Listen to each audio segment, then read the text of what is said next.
Hello and welcome back to the Michigan Disc Golf Hall of Fame Classic here in Kalamazoo, Michigan. We are in the back nine of the final round. My name is Zachary O'Haron, and on the commentator's mic I have with me Matt Jackson. How you doing, Matt? I'm doing really well. I am very excited to watch this final nine to see who can take this A tier. Absolutely. We have Vincent in the lead at neg 20 on our lead card. Next closest to him is Dave Feldberg, who won the 2008 World Championship in this area, and he is trying to track him down. First hole he's got to conquer here is hole 10. Matt, what's going on? Hole 10, we have a 370-foot hole. It is uphill about half, I would say a quarter of the way down the fairway, and it's got a very tight window to hit. To me, a high-speed driver flat and hard into the hill gives you a little counter skip towards the basket, and that's going to be your most common play in my opinion. Ian's going to be up on the pad first after just absolutely parking the previous hole with an impressive drive. This one, not as lucky to get through that gap. He's going to be at the front mouth of that, but there should be an either forehand or at least an open look for him to get up and down from that position. You see Willie held onto it just a little bit too long. But the thing about that right side, though it is a wall of trees, it is nice sometimes. You can squeeze through there, which gets you a chance to look at a putt. Yeah, the only thing we got to watch out for, too, when we get up to the green is the rollaways. We saw Dan really get a brutal rollaway in the previous round. As I say it, Pat nearly rolls down as well, but he's going to stay on the hill, circle's edge, maybe just inside circle for his look. You could see that when that disc hit that hillside, it gave that like skipping counter skip. Mm-hmm. It really does help for this hole. Dave going a little too high, I think, here. He needs to miss the... Oh, he's coming back towards the water. We're going to have a card make a decision. I think he's just short of the water, but it's going to be some compromised footing, I think. The leader, Vincent, looks a little high as well. Oh, what a kick. Or I am wrong, and that is perfection. He definitely threw too high. He hit like a skinny branch, and it like knocked him into like a perfect angle. Sometimes you get the breaks. Mm-hmm. When it's your day, it's your day. You can see Dave's got some interesting footing, but he should have a swing at least to push that disc towards the basket. Yeah, he sure does. That's a great upshot from that spot. Yeah, Ian's going to go with a forehand here. I think it opens up a little better for him on this angle. I'm not sure what that is in his hand, though. Is that a pig? No. I'm not sure what that is. But he's in circle, so he's going to have a putt for there. Willie choked off on the right side as well. He's going to try to play backdoor here in the woods.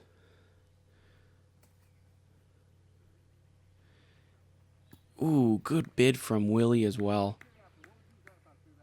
Gonna have an easy tap in to get off this hole with a 3. Pat here with a chance to keep up with Vincent, and he does. Getting a stroke on birdie. Dave, too. That's a good birdie. Ian's a little too tall for this stance. The tree looks right in his face. Jams at home, though. Good putt. Yeah, the camera angle doesn't make the hill look super extreme, but all these guys are having to lean pretty far forward to not fall back. Right. Vincent with another good birdie. He is continuing to tear it up today. I think he's back down to 5 down for the round. And like I said, in the previous video, hot scores were 6 down for the day in round 2. So, Vincent's just putting on a show here. Dave not too far behind. Another stroke from Dave. So yeah. another cushion, and you can, again, once the confidence comes, you roll with it. But anything can happen here. This is the kind of round crusher hole here for this tournament. Combining these two old holes, you kind of see the old basket in the right spot. It's the right side there. We are not playing that basket. It's not in today. You have to throw through this really, really skinny gap here to get into the second fairway. The second hole here, you talked about this last round, is already a bare, tight fairway all the way around, hyzers to the left. This kind of hole can have big numbers come up really quickly. So anything can happen here. This is where a hole people need to make moves.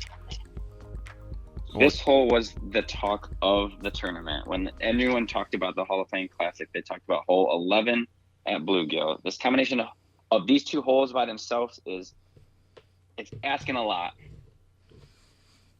Labeled as a par 5 for this event. Last round it played well over that. Pat starting us off, getting a couple first initial bad tree kick, good second tree kick, and he's going to be close to that second pad, which is an okay spot to be.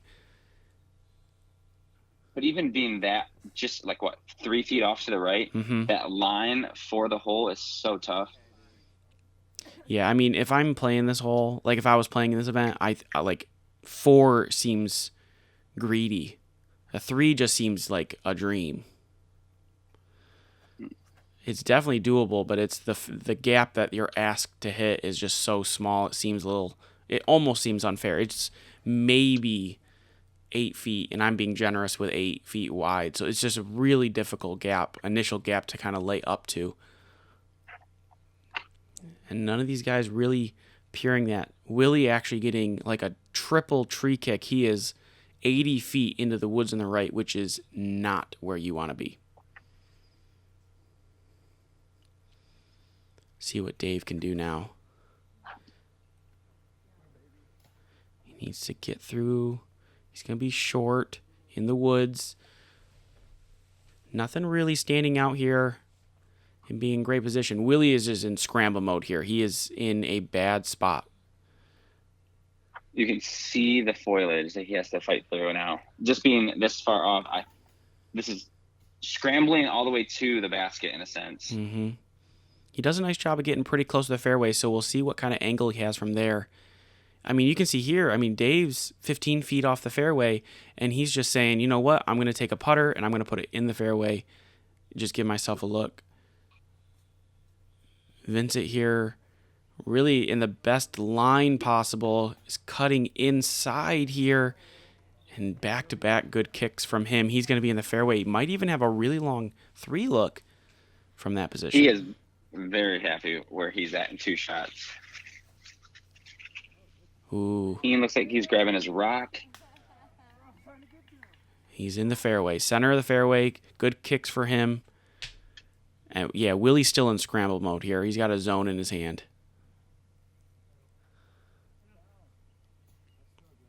And he's up there farther, but he's still not in a great spot. He can still get his 5 from there, but it is not going to be easy. And Pat, it's crazy to think about this. It's probably 200 and maybe 60 feet, 60 to 80 feet in front of the pad, but that's the long drive from these guys. And Pat's going to end up in the right side after a couple plinko trees kick him that way. That's carried some distance, though. Mm-hmm. Which is really important on this hole. Definitely. Each throw needs to carry and go forward, Dave thought he had the angle there out of his hand. Everyone thought he was going to cut all the way around the corner. It just didn't quite work out that way. He's going to be short and on that hill, looking to scramble for that 5 if he can. Ian looks like he's got his polecat in his hand. Yeah, he does, and just absolutely lets it go too early. Hate to see it happen, but we've all been there. Right. It happens. Happens to the best of us. Willie with a little patent pending. Yeah, Willie. Considering Willie has been in awful positions on every shot, it seems like he is. That's a pretty decent putt for his 5. Because 5 is not a terrible score here. I think that's where Ian's going to be at for his 5 as well. Not what he wanted, but, considering he's not really looking to lose a ton of strokes on the field, you'll take a 5 here if that's the worst case scenario. Dave's a little short there, but we'll also have a look from distance. All right, Pat needs to get around the corner here. Oh, he looks he's going to try to go through. He's going to go up the middle. Yeah, try to fight kind of right out of it. Ooh, that's got to slow down. That's going to be deep. which is not common in Michigan woods. Usually you don't fight through everything. I think he kind of overcompensated, like committing to the shot to get through and put too much speed on the Frisbee. Yep. Vincent with his 3 look, just a touch short. And that's maybe one of the easier putts for birdie of the day. Right. He's very comfortable where he's sitting. However, there you go, Willie. Good putt. However, I will have to say Vincent is going to be losing at least 1 stroke to 2 people who took eagles on this hole. Josh Roman and Bart Kowalski both walking away with a 3 on this hole in round 3. Impressive. Extremely impressive. I wish I had been there to see it. What was it? Do you know what it averaged for the day? I do. It averaged Final round? 5.22, so about a quarter stroke over that par 5 marking. Even that seems low. I always think closer to like 5.5. Well, I know just like from experience and talking to people that after like round 2, I don't think a lot of people understood how aggressive you're allowed to be on the hole. And so some people took some really big numbers in round 1, and in round 2, and then in round 3, they were just, I'm not allowed to throw it, a max distance driver off the tee. So they kind of played for better positions and kind of took their medicine. So I think a lot of people just made really good adjustments. But on to hole 12 now. What do we got going on? Hole 12, hole 15 for the original course is a 410-foot, to me, honestly, true par 4. I've seen people close within circle 2, but your drive straight uphill. It's going to go over the hill and then flatten. You're going to see you probably can't see it on the coverage, but there's a pole. You get to the pole in the middle of the fairway, you're very happy. And then almost a replica shot on your second one. It's going to go up a hill and 3 strokes on folks. Yeah, you can see it in the coverage now. It's a little unburied, that pole you're talking about. Vincent got just over it. And that's in the middle right there is kind of ideal. Yeah, taking a 3 on here is just fine. Pat was kind of running. That had enough speed on it that if it was a little more left, that could have put him at that circle 2 edge that you had talked about earlier. Imagine Ian's probably going with TL3 or a destroyer.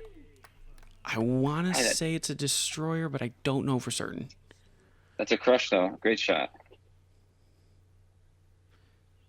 Got Willie. He's got enough power to reach it, but he's got to hit the line, and he's going to kick early left. He is having some trouble getting off the tees, playing scramble golf most of the time. Dave here, it seems like just a moment ago he was only 3 strokes back, and just like that, it's 5. And talking about having enough power to get to that circle 2 edge, that was flying by me, and is going to hit those last 2 trees on the right side, so he's going to be short as well, but should be able to get up and down from that position, hopefully. That disc was moving. He was really, he's in, full commitment mode here. He's down 5. He's got 7 to play. Every stroke matters. He can't lose any strokes really at this point. He's got to only gain strokes. So he's trying to get that, elusive eagle if he could. Willie just trying to get up and down again. Has some work to do for his par. This stretch of holes, 11, 12 for the tournament, 14, 15 for the original course is brutal. It's tough. Yes, very tough. Probably the hardest stretch, in my opinion. So cutting down the bleeding and saving strokes, a force going to be just fine. It can be way worse than that. Vincent was making a run there, trying to see if he could kind of keep Dave at bay. But he's going to be a little deep, and Dave's going to be a little closer here, so we'll see how things shake up. I think they're both within circle, though, so they should be able to make them, but anything can happen. Pat just off the fairway. Nice little turnover. I think he putts with banger GTs, if I'm not mistaken. I think that's what that is. All right, Ian with the best drive. Polecat in hand. Throwing. I'm assuming he's trying to throw this in. He's putting on a show. Oof, good bid. All right, Willie from the woods now. This is a tough putt. He's in a rough position here. But then again, it's Willie, so easy peasy. Great putt. Great save. The last couple holes, he's been, rough spot, Big putt to save his par. No, Vincent. And he's rolling. It is still rolling. No. Oh, it is rolling. How? It's got to stop. It does. Okay, we're good. Oof. That hill could have really done some damage. If that was Dan Treese in the second round, that's going all the way down to the tee box. That's probably. all the way back down. All the way. He's probably had to re-tee. And this is not a gimme either. It's, he's straddling away from the bushes here. But a little high, but it still went in, so we're good now. Good putt from Vincent. Clean up. Everyone else should be cleaning up. Ooh. So, was that 9 spot? Ooh, a little low right, Ian. Okay, Dave to get a stroke on him. And he does. He's down to back to only down by 4. The race is on. 6 holes and 4 strokes. It is doable. And every stroke's going to matter here. Hole 13, Matt. Break it down for us. Hole 13, hole 16 for the original course layout is a 264-foot downhill shot. A very common throw would be flexing or laying flat a mid-range to a putter and letting the hill kind of take it. You'll notice that there is a jail of trees with probably circle 2 to maybe beginning of circle 1 in front of the basket that you need to carve in order to get to the basket. Straightest shot you can get. Pat's a little off his line here. Woo, big kick to the right. He's upset with that. Not what he's looking to do. The thing that makes this whole challenging is the initial about 10 yards, let's say 15 feet, is flat, and then the hill starts. So getting that angle of the disc is tough. You want to do that. Yep. You want to have a rock. You want to have a rock in your bag that just slowly flips up, and you can consistently throw it straight. So if you ever want to know how to make this hole as easy as possible, you can talk to Ian Hamilton. Find him on his social media. He's a pretty cool guy. He's very awesome. I believe, I could be wrong, there was a time where the world champ Greg Barsby came to Bluegill for leagues, and I believe Mr. Hamilton aced this in front of him. I could be wrong, but I'm pretty sure it was this hole. Ooh, that's a spicy story. I'm certain he has many stories, but that's probably a fun one. Oh, for sure. Dave's Ian, comment below if it was this hole. Yes. Ian, let us know. All right, so we got Willie in circle. Good shot from him. Pat's early right side. Dave's early left side. Vincent somewhere midway through. Pat is so far right that he's actually taken the right fairway rather than try to cut through the trees to get himself in circle.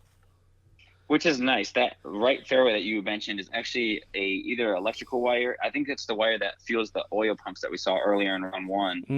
And it does give you a chance to feed the disc down to the basket using that fairway. Dave, I think was it's not really. I'm sorry. It's not really a fairway to be said for this hole. Yeah, you're right. It's like when someone goes on the power lines and they find an opening. Dave I think he was trying to play for ground play there and didn't get any. Oh no, and he leaves it high. This is the last, really the last thing he needs right now to kind of chase us down.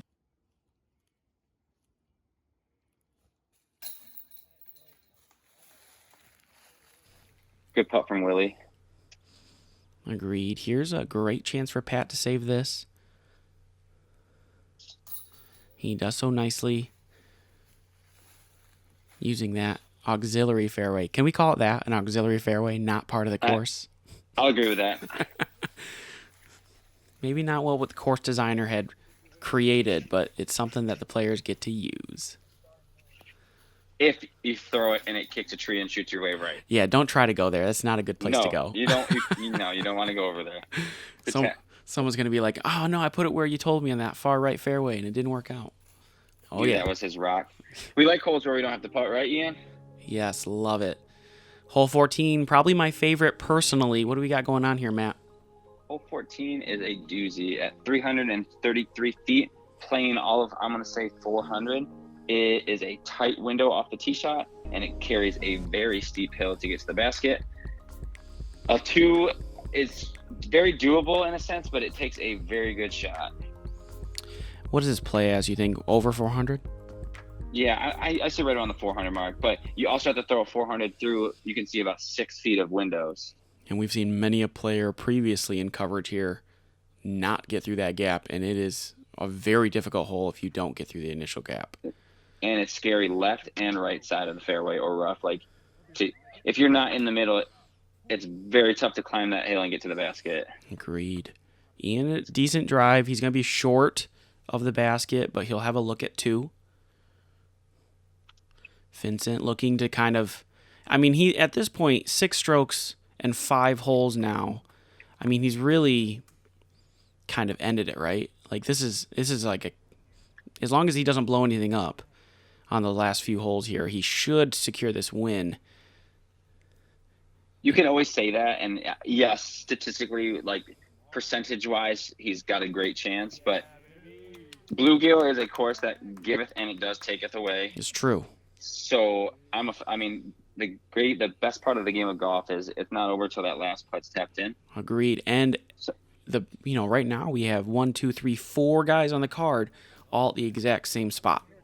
Right, he's fighting hard for that second place cash too. So, though Vincent is comfortably in the driver's seat, these boys behind him are pushing very hard. Yeah, and so that's a weird. Oh no, Dave. That's a bummer. I wonder what the mental approach is for players who tour like Vincent and Dave are when you get in a position like this.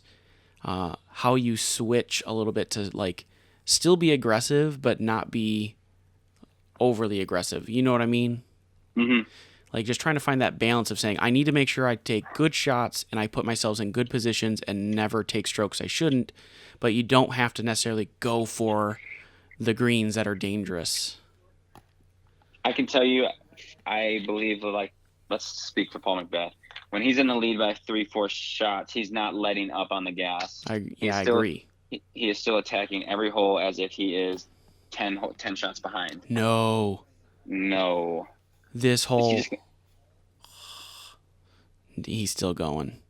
Is he going to re-putt or is he going to go down? He is going to go down. Oof. I think he thought about it for a second and was like, he thinks he can get closer with that upshot from down there than it would be to putt again from the other spot. Like its net loss was the same, I think, in his head. So I think he just went down and was frustrated anyway. And right. He does put it by the basket. What a bad time for that to happen. You could see from that camera angle, how even from this camera on it, how steep this hill is. Yeah, I mean, it's 10 feet above Vincent right now. That's a great putt. Jeez, oh, Pete's. Talk about not taking your foot off the gas pedal. As soon as I say about making safe but not going dangerous, Vincent's like, nah, I'm just going to birdie 4 of the last 5 holes. And he is cruising. Good putt from Pat, too. Sneaky. Let's go back to what you talked about at the beginning of this tee shot about him. He's a lot more comfortable now after this hole now as well. Mm-hmm. I mean, he just grabbed, 2 on Dave? He did grab 2 on Dave, but Dave's not the person. Like, Dave's not the only person chasing at this point, too, because he didn't gain anything off Pat. Right. Pat's having a good back nine, too. He's 3 through 5. Willie's 2 through 5. Ian's also 2 through 5. And Dave, really just an unlucky break there. You hate to see it, but like you said, anything can happen, and second place cash is still in the mix here. So you got to keep fighting to get that strong finish that you're looking for. And hole 15 is no exception. 450 feet. Matt, break it down. What's the best play? 450 feet, to say the least. We're throwing 400 into about 20-yard window, maybe a little large on that, but it's tough to get the angle of the driver to fade at the perfect time to get into the mouth of the basket. I would have said 20 feet. 20 feet, that's what I think I meant. Yeah, because 20 yards is 60 feet. It's very small, Yep. is the grand consensus of our conversation here. At 400 feet, at 400 feet to hit it at 450 feet is very tough. This guy right here, he has enough power to get there. And I think actually Willie's play is to try to not even hit the gap, but to hit right of the gap. And he's in it. Crush. I know that him and like a Nick Gill, they'll crash in that right side and kind of hope to fight through. Yeah, they'll just try to play the kick down game. Pat, also with enough power to do it. I think there's a little nose up for him, and it's going to be left, but short enough where he should be able to just have a pretty simple play, I think. Just hyzer that into the gap and have a play for his par. a very common miss / landing areas. Like hyzer now a little early, then you got a hyzer into the basket. I'd love to see in future tournaments this long grass play as OB. That would be really cool. That's a big throw from Mr. Hamilton right there. It is. That puts him in a shot for a birdie look as well. For sure. That's kind of actually my dream landing zone. I don't really have that power to get all the way there. That would be a great spot for me. This is looking really good too from Dave, who has a lot of power as well. Oh, I mean, scary part missing right is that pinched off corner. Dave might be far enough to where he can kind of step out but a cut roller on the ground, or it makes it tough on the right side. Mm-hmm. Well, Dave's really good at that patent pending little flip over, turnover thing shot, whatever you want to call it. So good. So right side for him is at least better than right side for most other players. Yeah, and this is just nose up, hyzer, banger GT, 6 feet. So you can see a slightly pinched. I think, like I said, I think he was close enough to the edge to where he can even run it. He's giving that a little run. Yeah, he's got to run everything. He's took 2 extra strokes he didn't need to on the previous hole. He's just full commitment on everything, I bet, at this point. Oof. Free run, though. Had that bush behind it that caught him. What's happened from Dave? Yeah, we still have Willie's putt that's going to come next. Oh, no, I'm just kidding. Vincent's up next. 4's par. Yes. We're still getting to Willie's drive. I know. We're still Willie, go to your drive. There we go. We're at Willie's drive now. And very impressive. And a great too. Yes, there we go. Willie, I love the birdie. 1 of 5 on the day with Chase Van Berkelo, Matt Clark, Ryan Herzog, Sam Smeagol, Willie Prince, and if you're from this area, I just said 5 names that you're like, yeah, that checks out. Mm-hmm, totally. You can see Ian a little frustrated with that putt, but great drive, to say the least. Hole 16 is our last, let's say, par 3. Well, truly par 3 at 300 feet. It is you feel claustrophobic because these bushes are so tight. That makes this hole relatively tough. That tree that the drone's flying by right now is called the Larry Levon tree. It is in the perfect ace line. So you either have to push to the right of it or cut in the left of it. And you'll see a lot of guys either throwing a fairway driver or a mid-range to push it to the basket.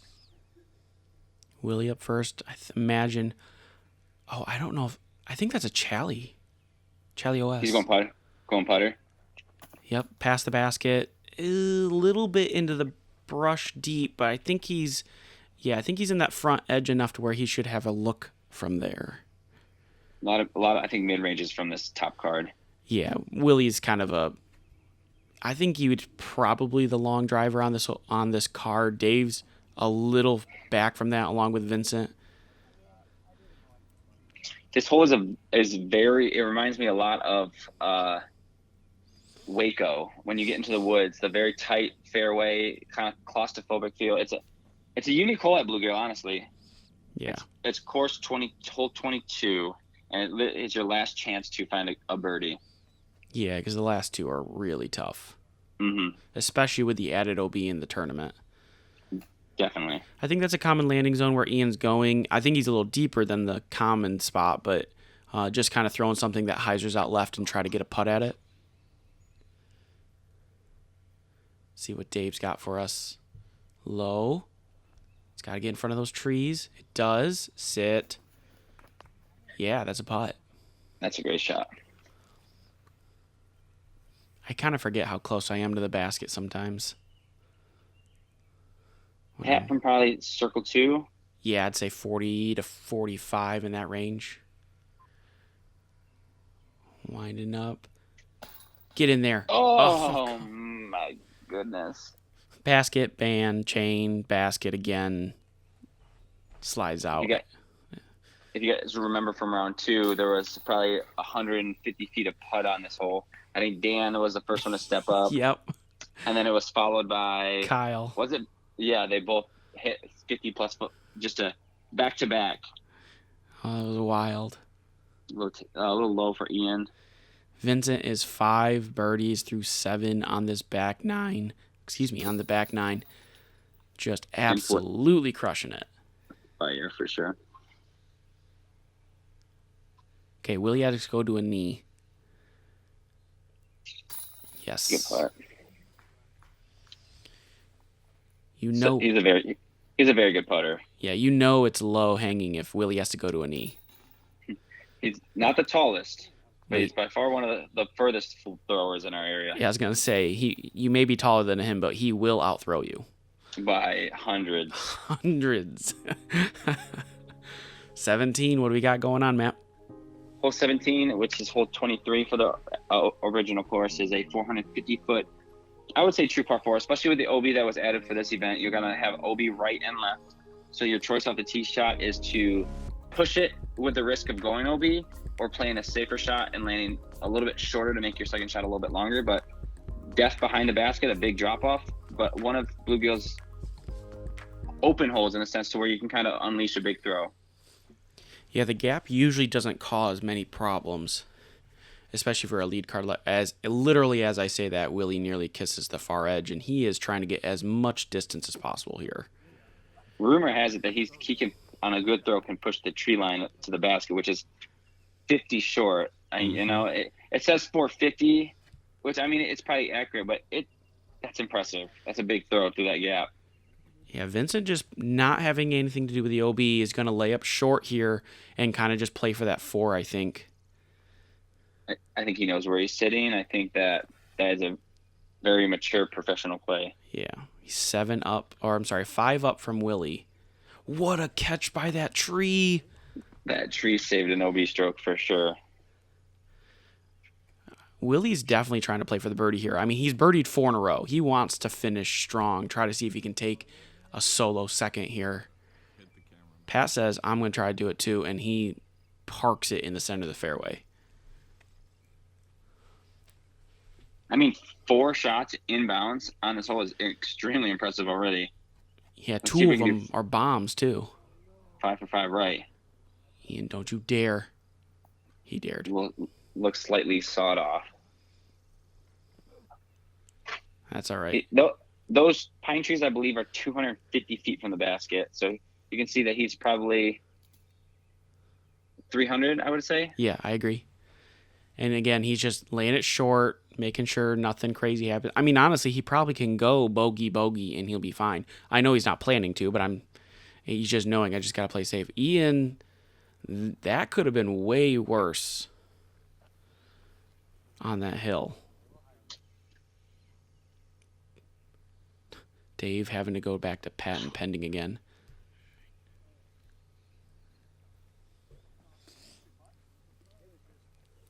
Far right Fun side. fact. Go ahead. Fun fact.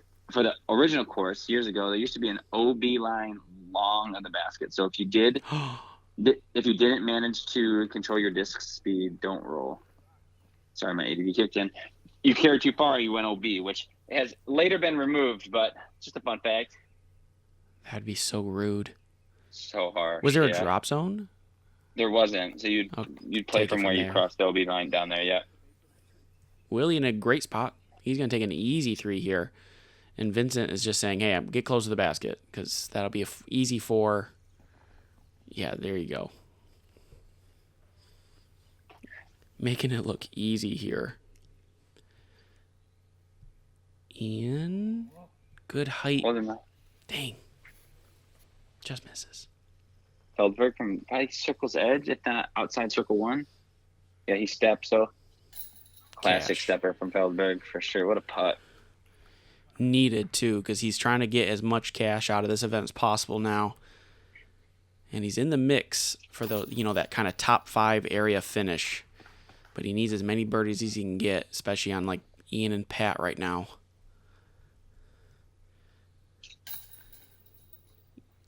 Yep, Ian's going to take the bogey.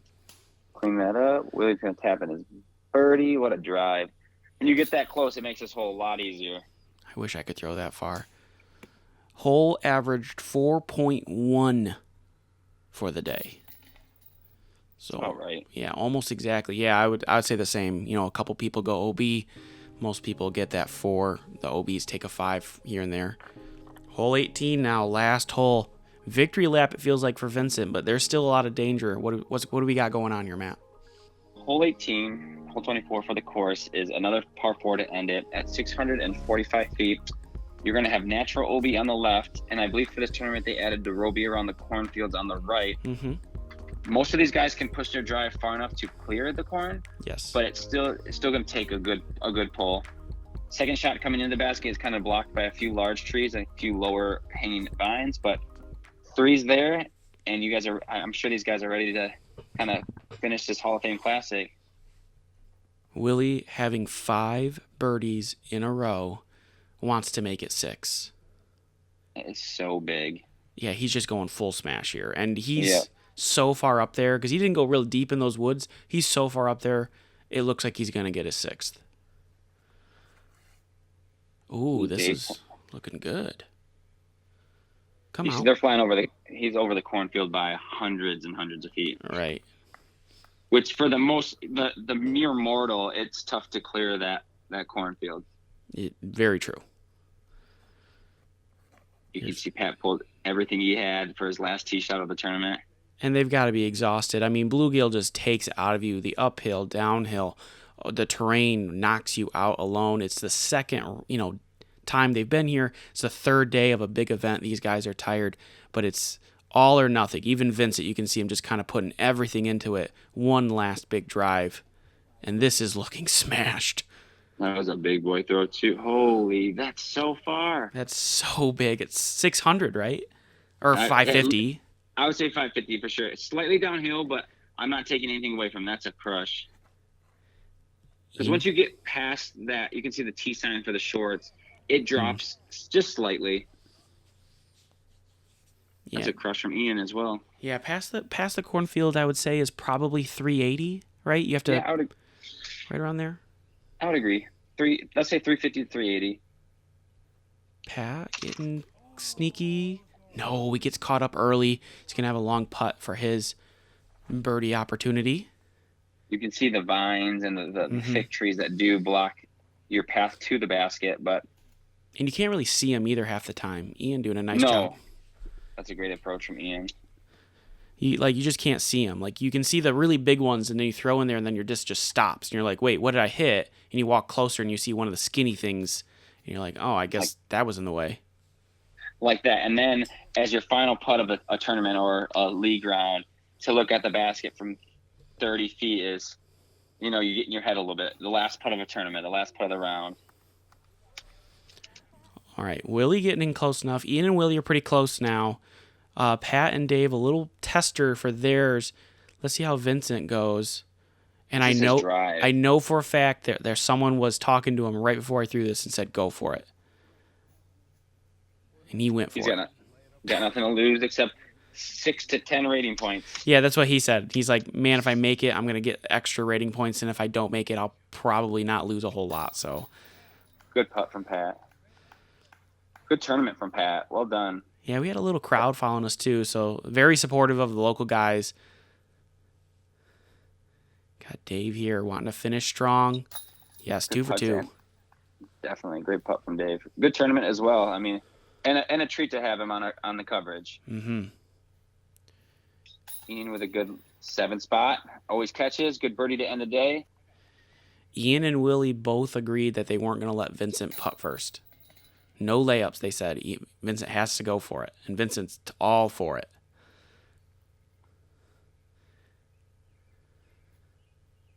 Cash. That was his tournament, Fun to watch him shred bluegill, and congratulations to Vincent on an ATR victory. Yeah, it was a great round from him, especially on that third round. Willie, too, watching those last 6 holes, that's how you play them. Perfect last 6 there. And here are our final standings. Vincent with a 4-stroke victory. Willie taking solo second. Patrick Burke solo third. And then we have David Feldberg, Corey Seelig tied for 4th. And behind him, Ian, Dan, David, Kyle, and Jeff rounding out our top 10. What a spectacular event. I always love coming out to Bluegill, and I love Kalamazoo, the area, the courses, the people. And thanks, Matt, for coming out and commentating with me. What a great event. I appreciate it for having me and enjoyed watching all these guys throw some Frisbees. Yeah, thank you, Patreon family, for supporting us as always. We'll see you guys at the next event. Happy disking, everyone.